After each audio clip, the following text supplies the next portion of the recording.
Cigarette सां साड़े बां अज तू जो लिखियो थमनाओ सिगरेट सां साड़े बां अज तू जो लिखियो थमनाओ तोसां एॾी मोहबत कई आ मुंहिंजे प्यार जी हद थी वई आ मिया नीर अखियुनि मां जारी यादि तुंहिंजे ज़ुल्फ़नि वारी आई छांव सिगरेट सां साड़े बां अज तू जो लिखियो थमनाओ सिगरेट सां साड़े बां अज तू जो लिखियो थमनाओ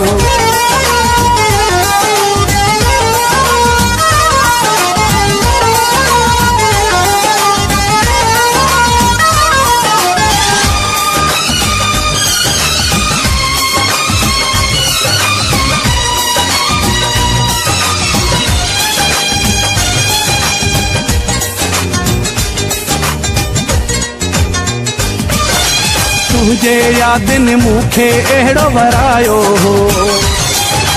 यार ज़रे घटि सिर बि मुंहिंजो विञायो हो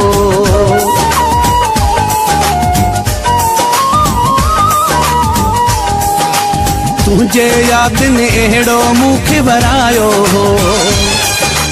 यार ज़रे घटि सिर बि मुंहिंजो विञायो हो धक दिल खे लॻो का पारी यादि तुंहिंजे ज़ुल्फ़नि वारी आई छांव सिगरेट सां साड़े बां अज तू जो लिखियो थमनाओ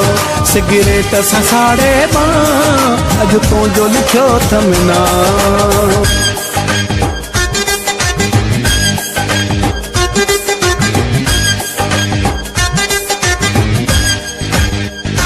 GM Productions.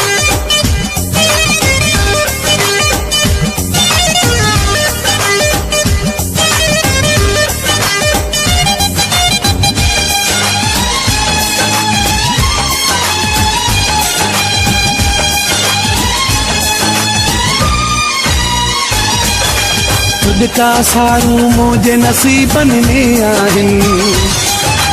लुड़कनि लारूं मुंहिंजे नसीबनि में आहिनि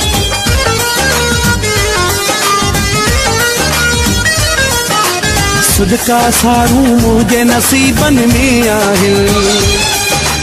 लुड़कनि लारूं मुंहिंजे नसीबनि में आहिनि इश्क अहिड़ी आहे बीमारी यादि तुंहिंजे ज़ुल्फ़नि वारी आई छांव सिगरेट सां साड़े बां अज तू जो लिखियो थमनाओ सिगरेट सां साड़े बां अज तू जो लिखियो थमनाओ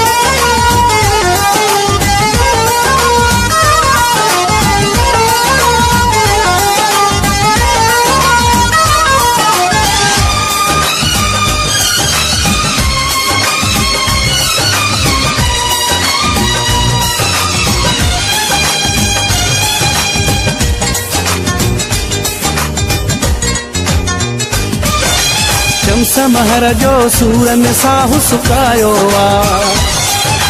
तोखे मुझे हालत रहम न आयो आ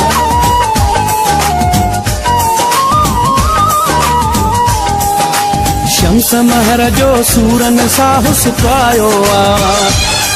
है तोखे मुझे हालत रहम न आयो आ छो त ज़ात आहे तू धारी यादि तुंहिंजे ज़ुल्फ़नि वारी आई छांव सिगरेट सां साड़े बां अज तू जो लिखियो थमनाओ सिगरेट सां साड़े बां अज तू जो लिखियो थमनाओ तोसां एॾी मोहबत कई आ मुंहिंजे प्यार जी हद थी वई आ मिया नीर अखियुनि मां जारी यादि तुंहिंजे ज़ुल्फ़नि वारी आई छांव सिगरेट सां साड़े बां अज तू जो लिखियो थमनाओ सिगरेट सां साड़े बां अज तू जो लिखियो थमनाओ फराज रिकॉर्डिंग कंपनी में खुश आमदीद दोस्तों असां वटि सिंध जे मुख़्तलिफ़ फ़नकारनि जा गाना ऑडियो कैसेट सां रिकॉर्ड थियल मौजूद आहिनि अगरि कंहिं बि दोस्त खे पोस्ट जे ज़रिए मेमोरी कार्ड घुराइणो हुजे उन लाइ बि राब्तो कंदा उन खां अलावा असां टैप वारी कैसेट खे बि मेमोरी कार्ड में तब्दील करे ॾींदा आहियूं राब्ते जे लाइ कॉल कंदा मोहम्मद फराज 0300 3400 570